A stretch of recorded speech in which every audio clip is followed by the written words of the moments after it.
In 1965, the United States of America stood at a pivotal crossroads, a nation defined simultaneously by its founding ideals, captured in mottos like, "In God We Trust" and "E Pluribus Unum," and by the profound transformations reshaping its social fabric, political identity, and global posture.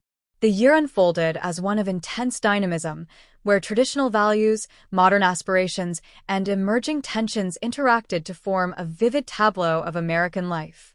As the post-World War II economic boom continued to support rising living standards, suburban growth, and technological optimism, Americans also confronted the realities of deep-seated racial inequality, newly intensified involvement in the Vietnam War, and expanding debates about the responsibilities of government in securing justice, prosperity, and national purpose.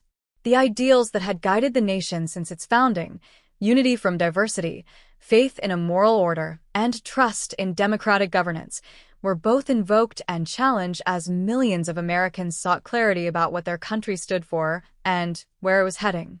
In Congress, President Lyndon B. Johnson's Great Society initiative surged forward with unprecedented ambition, giving rise to landmark legislation such as the Voting Rights Act of 1965, which struck at the heart of systemic disenfranchisement in the South, and the establishment of Medicare and Medicaid, which transformed the federal government's role in securing health care for the elderly and the poor.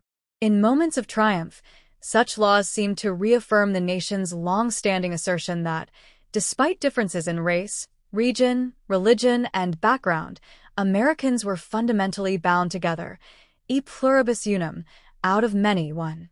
Yet events like the Selma to Montgomery marches, the brutal attack at the Edmund Pettus Bridge, and urban unrest in places like what's illustrated how painfully incomplete the realization of those principles remained. Across the country, libraries, schools, universities, and civic institutions played crucial roles in shaping public understanding, repositories not only of books and knowledge, but of civic identity, where mottos like "In God We Trust," officially adopted as the national motto in 1956 but widely culturally resonant through the 1960s, echoed alongside Enlightenment-inspired ideals of pluralism and reason. These words appeared on classroom walls, currency, government documents, and public buildings, each instance reminding citizens of the nation's dual heritage, a moral sensibility historically informed by religious belief and a political philosophy rooted in unity, shared purpose, and diverse contribution. In popular culture, the United States vibrated with creativity, Motown, folk revival music, early rock, and groundbreaking films and television programs reflected both the tensions and the hopes of a society redefining itself. Major achievements in science and technology, particularly within the space program, continued to build momentum toward the eventual moon landing, feeding a national sense of futurism that contrasted sharply with the anxieties of Cold War geopolitics. Internationally, America's involvement in Vietnam deepened during 1965 with the arrival of large numbers of combat troops and the initiation of sustained bombing campaigns, contributing to growing domestic debate about foreign policy, morality, and the limits of American power. Universities became centers of such debate as student activism expanded alongside the broader civil rights, women's rights, and emerging anti-war movements. Life in American towns and cities revealed the everyday dimensions of this transformative period. Families gathered around new-color televisions. Automobiles symbolized freedom and middle-class aspiration. Libraries served as community centers for learning and civic identity, and public discourse, whether in newspapers, church halls, college classrooms, or living rooms, was filled with conversations about the nation's promises and the obstacles that persisted. In 1965, the tension between national pride and national imperfection permeated public consciousness. While Americans recited the Pledge of Allegiance, handled coins marked "E Pluribus Unum," and exchanged dollar bills stamped with "In God We Trust," they also witnessed the contradictions between stated ideals and lived realities, prompting a national reckoning that would continue throughout the decade. The interplay between these mottos, one emphasizing faith and trust in a guiding moral framework, the other stressing unity across diversity, served as a symbolic lens through which many viewed the upheavals of the time. Though 1965 brought conflict, sorrow, and uncertainty, it also produced unprecedented progress. Breakthroughs in civil rights, expansions of social welfare, institutional reforms, cultural flourishing, and renewed attention to America's foundational commitments. The United States in 1965, therefore, was not merely a collection of events or legislative accomplishments. It was an ongoing conversation about identity, destiny, and citizenship, a moment when the nation sought to reconcile its heritage with its aspirations, striving to embody the principles engraved across its currency, enshrined in its symbols, and preserved within its libraries. In this tension-filled and transformative year, America moved forward with a belief that, despite discord, diversity, and challenge, the country was bound by shared purpose, capable of self-correction, and driven by the conviction that its greatest strength lay not only in power or prosperity, but in the enduring hope, rooted in mottos both sacred and secular, that the many could truly become one. The next top. In 1978, the United States of America, guided symbolically by its enduring mottos, "In God We Trust," prominently displayed on currency, and "E Pluribus Unum," echoing the nation's identity as a union of diverse states and peoples, found itself navigating a moment of significant political recalibration, economic tension, and cultural transition, all occurring under the administration of President Jimmy Carter, who had taken office the previous year with promises of honesty, energy reform, and human rights-centered diplomacy. The country's political climate was influenced by lingering distrust after Watergate and the resignation of Richard Nixon, while citizens grappled with inflation, rising energy prices, and shifting global power dynamics. That year, one of the most notable political developments was the signing and early implementation of the Panama Canal Treaties, in which the United States agreed to gradually transfer control of the canal zone to Panama by the end of 1999, a move that sparked heated debates about national pride, international fairness, and America's strategic interests. Domestically, Congress passed significant legislation such as the Foreign Intelligence Surveillance Act, FISA, establishing legal procedures for surveillance in national security cases, which shaped the framework for intelligence operations for decades. Meanwhile, the Airline Deregulation Act of 1978 initiated major changes in the aviation industry by reducing government control and opening competition, ultimately transforming air travel accessibility and pricing for millions of Americans. In science and technology, NASA, still riding the momentum of the Apollo era, advanced research through the Pioneer and Voyager missions, expanding humankind's knowledge of the outer solar system, while the country invested in emerging computer technologies that would, in the following decades, alter industry, communication, and everyday life. American culture during 1978 reflected the complexity of a society caught between the fading glow of the early 1970s and the coming dynamism of the 1980s. The nation embraced films like Grease and Superman, celebrated music across genres from disco to rock, and watched television shows that mirrored or parroted the country's social concerns. Meanwhile, libraries, schools, and educational institutions across the country continued their long-standing mission of preserving knowledge, civic literacy, and democratic values in a period marked by rising debates about the role of government, free speech, and public access to information. Labor issues also define the year, most dramatically the 1978 coal miners' strike, which challenged federal authority and highlighted tensions in energy policy during a time when the country was already struggling with fuel shortages and inflation. Similar pressures appeared in debates over nuclear power, intensified by accidents at several facilities even before the major 3 Mile Island event of 1979.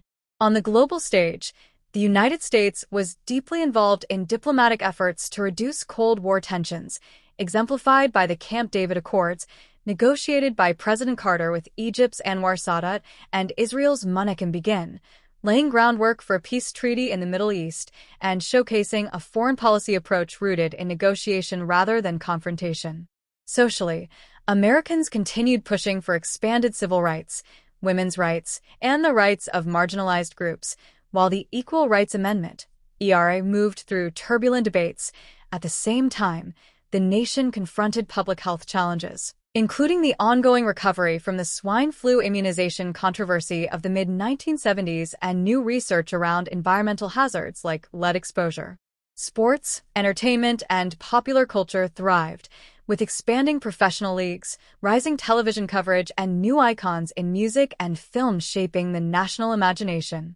Throughout all these developments, the country's mottos, "In God We Trust" and "E Pluribus Unum," remained powerful symbols found in government buildings, educational settings, libraries, currency, and civic ceremonies, reflecting both an aspirational spiritual grounding and a reminder that from many states, cultures, and backgrounds emerges one nation. Traits especially relevant in 1978 as Americans sought unity amid political skepticism, economic hardship, cultural change, and shifting global responsibilities.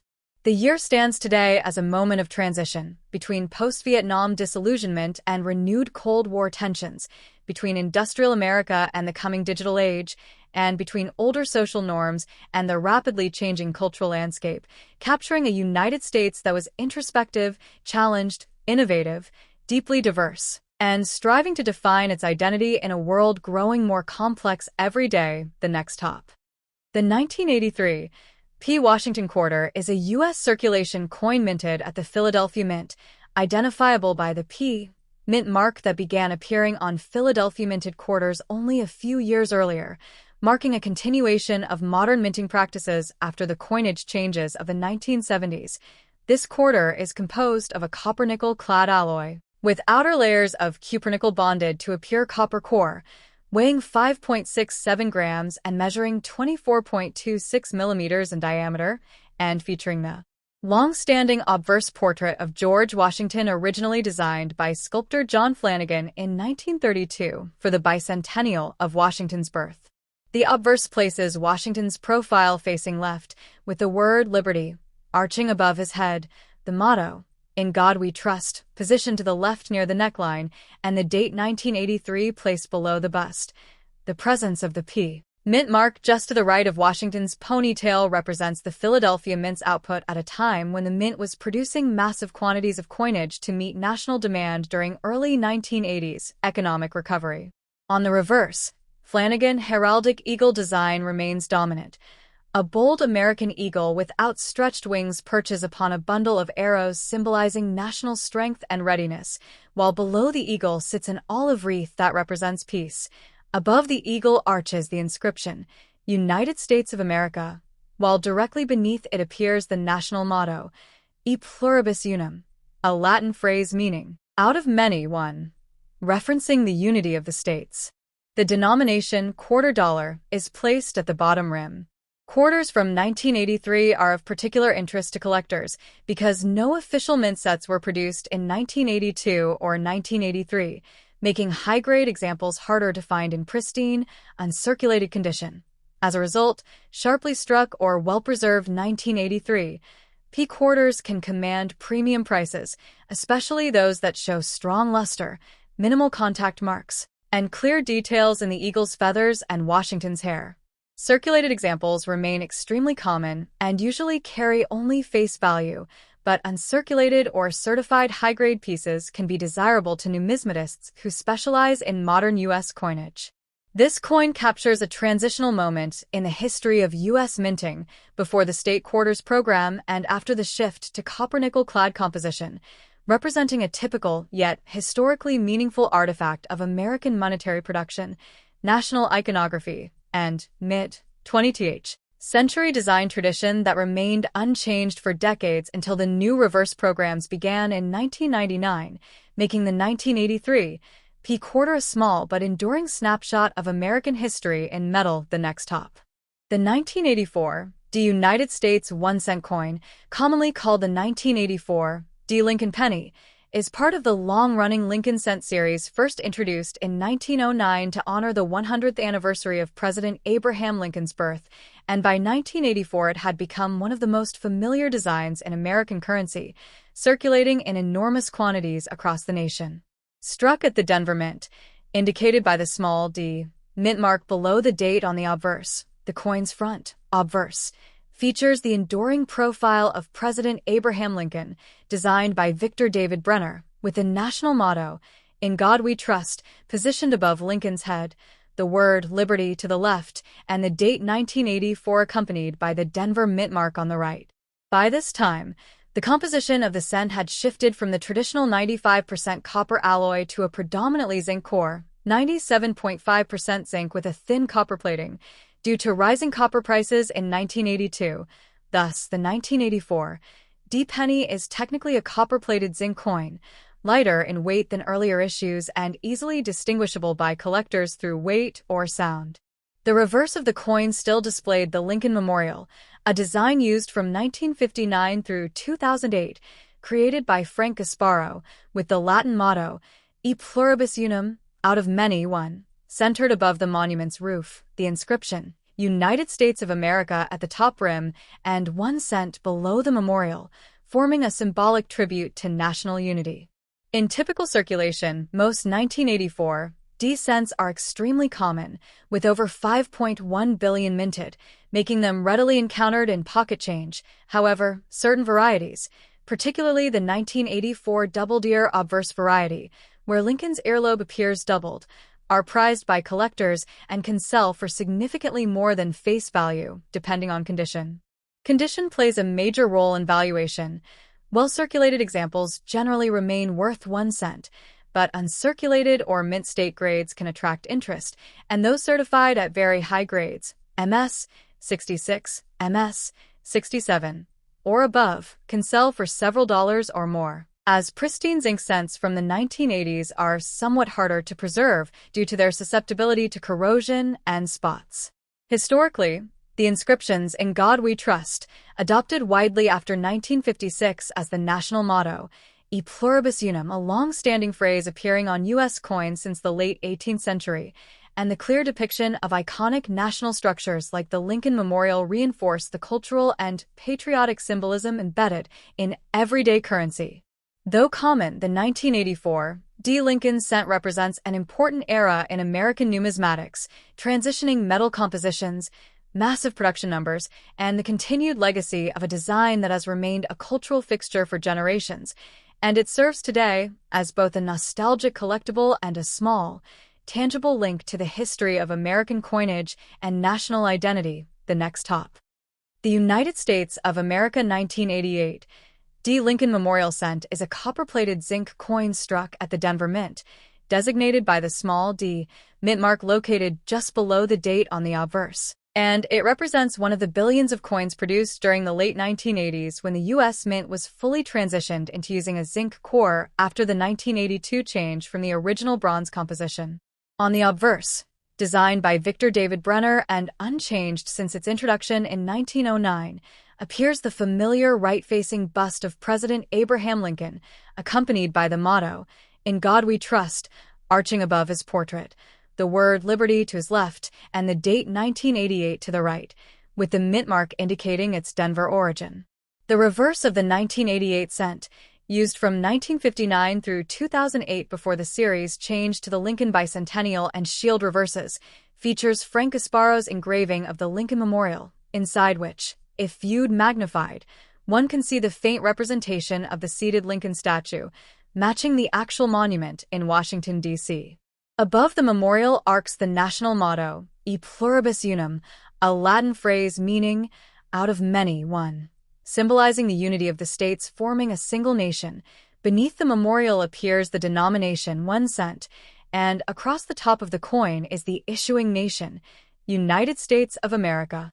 The 1988 D-cent is historically interesting because it belongs to the era right before the major engraving modifications that occurred around 1989 to 1990, and collectors sometimes examine these coins closely for subtle die varieties such as minor doubling, die cracks, or close AM/wide AM spacing issues, though those major varieties are especially known for later years. With its standard specifications of 19.05 millimeters diameter, 2.5 grams weight, and a composition of 97.5% zinc coated with 2.5% copper, the coin reflects the mint's post-1982 cost-efficiency shift that greatly reduced copper usage. Although most 1988 D-cents carry common, low numismatic value due to extremely high mintage numbers, well over 1 billion coins. Higher-grade examples with full original luster, clean surfaces, and sharp strikes can be of moderate interest to collectors, especially in mint-state conditions certified by grading services.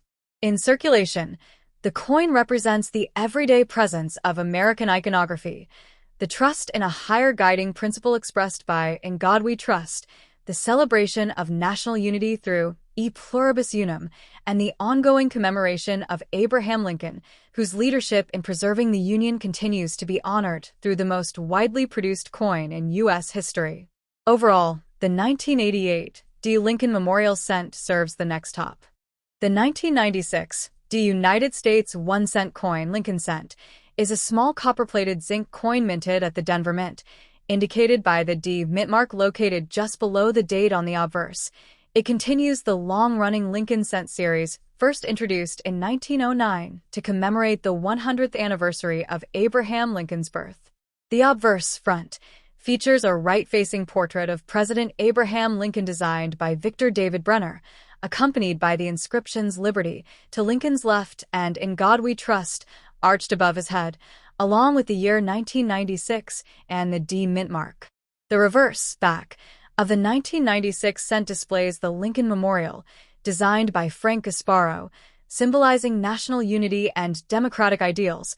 Above the memorial appears the name of the issuing nation, United States of America, and directly beneath that the historic national motto, E Pluribus Unum, Latin for "out of many, one," representing the unification of the states into a single nation. Below the memorial is the denomination 1 cent. This coin is composed of a core of 99.2% zinc with a thin outer layer of 0.8% copper, a copper-plated zinc composition introduced in 1982 to reduce minting costs compared to earlier 95% copper cents. The 1996 D. Lincoln Cent had a very large mintage, with over 6 billion pieces struck, making it extremely common in circulation and generally worth face value unless it exhibits exceptional preservation or specific die-related errors. Collectors look for high-grade, uncirculated examples with strong luster, full detail in Lincoln's hair and beard, and clean fields free of contact marks. Coins graded MS 67 or higher by recognized grading services can carry notable premium value due to the difficulty of maintaining pristine surfaces in such a widely circulating issue. Certain mint errors can increase a coin's desirability, such as off-center strikes, broad strikes, die cracks, cuds, or strike-throughs, and exceptionally sharp strikes showing clear detail in the Lincoln Memorial, including the tiny statue of Lincoln visible between the central columns, are especially prized. Historically, the inscriptions "In God We Trust," "Liberty," and "E Pluribus Unum" are deeply embedded in American numismatic tradition. "In God We Trust" first appeared on U.S. coins in the 1860s during the Civil War. "Liberty" has appeared on U.S. coinage since its beginning in 1792, and "E Pluribus Unum" has appeared on coins since 1795, expressing the founding principle that many states joined to form a single republic. Overall, the 1996 D. Lincoln Cent represents not only a common and widely circulated piece of everyday American currency, but also a continuation of symbolic artistry, national mottos, and historical design elements that connect millions of modern coins to more than a century of tradition.